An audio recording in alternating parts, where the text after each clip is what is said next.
بسم اللہ الرحمن الرحیم۔ السلام علیکم۔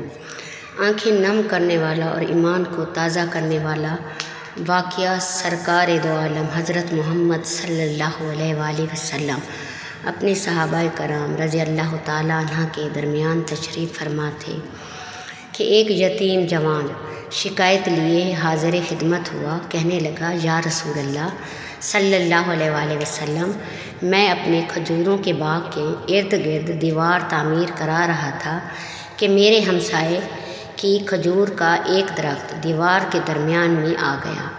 میں نے اپنے ہمسائے سے درخواست کی کہ وہ اپنی کھجور کا درخت میرے لیے چھوڑ دے تاکہ میں اپنی دیوار سیدھی بنوا سکوں۔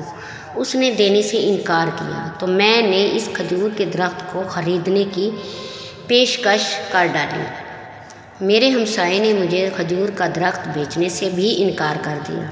سرکار دو عالم صلی اللہ علیہ وآلہ وسلم نے اس نوجوان کے ہمسائے کو بلوا بھیجا۔ ہمسایہ حاضر ہوا تو آپ صلی اللہ علیہ وآلہ وسلم نے اسے نوجوان کی شکایت سنائی، جسے اس نے تسلیم کیا کہ واقعتاً ایسا ہی ہوا ہے۔ آپ صلی اللہ علیہ وآلہ وسلم نے اسے فرمایا، تم اپنی کھجور کا درخت اس نوجوان کے لیے چھوڑ دو یا اس درخت کو نوجوان کے ہاتھوں فروخت کر دو اور قیمت لے لو۔ اس آدمی نے دونوں حالتوں میں انکار کیا۔ آپ نے اپنی بات کو ایک بار پھر دہرایا، کھجور کا درخت اس نوجوان کو فروخت کر کے پیسے وصول کر لو اور تمہیں جنت میں بھی ایک عظیم و شان کھجور کا درخت ملے گا، جس کے سائے کی طوالت میں سوار 100 سال تک چلتا رہے گا۔ دنیا کے ایک درخت کے بدلے میں آپ صلی اللہ علیہ وآلہ وسلم کی جنت میں ایک درخت کی پیشکش ایسی عظیم تھی جس کو سن کر مجلس میں موجود سارے صحابہ کرام رضی اللہ تعالیٰ عنہ تنگ رہ گئے۔ سب یہی سوچ رہے تھے کہ ایسا شخص جو جنت میں ایسے عظیم و شان درخت کا مالک ہو، کیسے جنت سے محروم ہو کر دوزخ میں جائے گا۔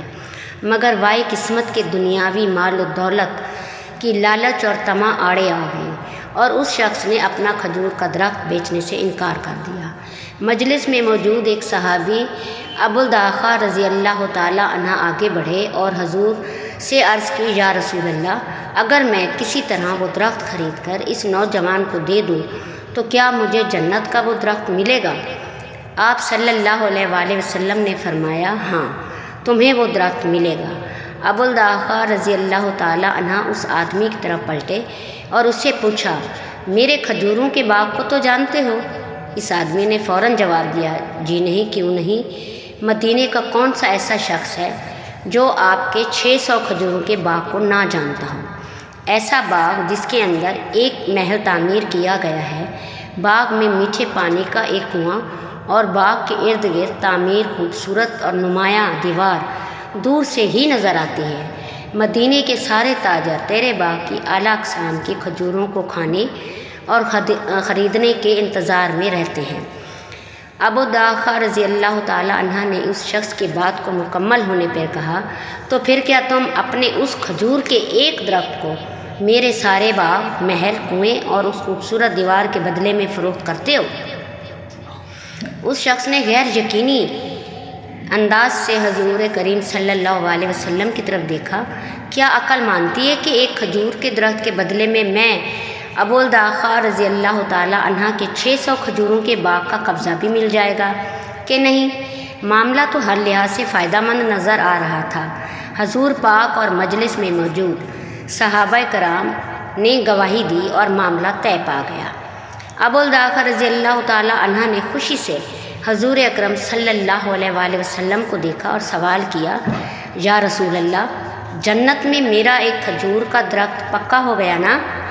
آپ صلی اللہ علیہ وآلہ وسلم نے فرمایا کہ ابوالدخداء رضی اللہ تعالیٰ سرور دو عالم رضی اللہ تعالیٰ کے جواب میں حیرت سے ہوئے اور آپ کو اپنی بات مکمل کرتے ہوئے جو کچھ فرمایا اس کا مفہوم یوں بنتا ہے کہ رب العزت نے تو جنت میں ایک درخت، محض ایک درخت کے بدلے میں دینا تھا، تم نے تو اپنا پورا باغ ہی دے دیا۔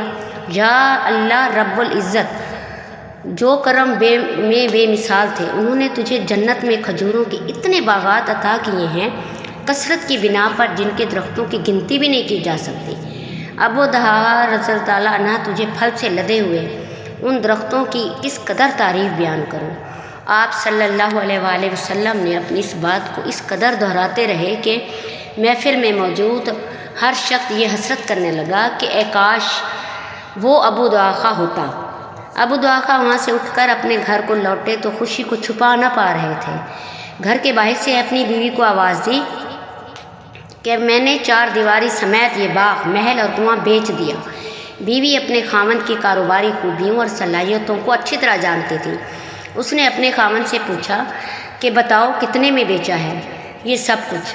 تو آپ نے اپنی بیوی سے کہا کہ میں نے یہاں کا ایک درخت جنت میں لگے ایسے ایک درخت کے بدلے میں بیچا ہے جس کے سائے میں سوار 100 سال تک چلتا رہے۔ ابو دہا رضی اللہ تعالیٰ عنہ کی بیوی نے خوشی سے چلاتے ہوئے کہا، آپ نے تو بہت منافع کا سودا کیا ہے، الحمدللہ۔